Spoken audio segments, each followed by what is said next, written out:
Affairs of India. Thank you, Madam President. Let me begin by congratulating the French presidency for its able stewardship of the Security Council this month. I also thank Secretary General Antonio Guterres for his briefing and take note of the remarks made by ICC Prosecutor Karim Khan.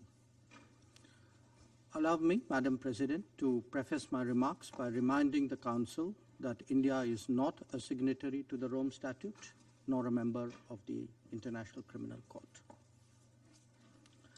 Madam President, the trajectory of the Ukraine conflict is a matter of profound concern for the entire international community. The future outlook appears even more disturbing. The nuclear issue is a particular anxiety. In a globalized world, the impact of the conflict is being felt even in distant regions. We have all experienced its consequences in terms of surging costs and actual shortages of food grains, fertilizers, and fuel. On this score, too, there are good grounds to be worried about what awaits us. The Global South, especially, is feeling the pain very acutely.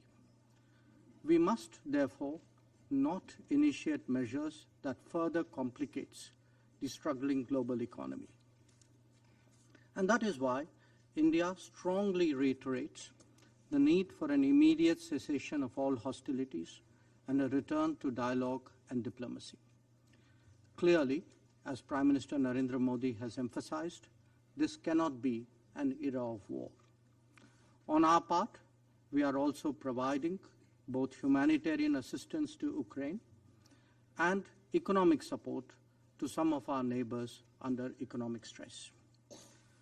Turning to the specific topic before the Council today, let me emphasize that even in conflict situations, there can be no justification for violation of human rights or of international law.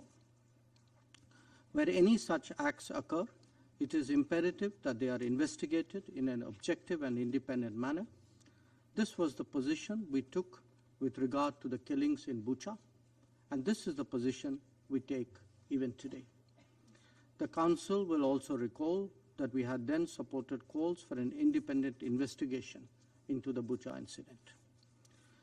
The fight against impunity is critical to the larger pursuit of securing peace and justice. The Security Council must send an unambiguous and unequivocal message on this count. Politics should never, ever provide cover to evade accountability, nor indeed to facilitate impunity. Regrettably, we have seen this of late in this very chamber when it comes to sanctioning of some of the world's most dreaded terrorists. If egregious attacks committed in broad daylight are left unpunished, this Council must reflect on the signals we are sending on impunity.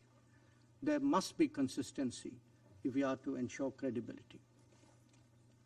Once again, let me emphasize, Madam President, that the need of the hour is to end this conflict in Ukraine and return to the negotiating table. This Council is the most powerful contemporary symbol of diplomacy. It must continue to live up to its purpose. The global order that we all subscribe to is based on international law, UN Charter, and respect for the territorial integrity and sovereignty of all states.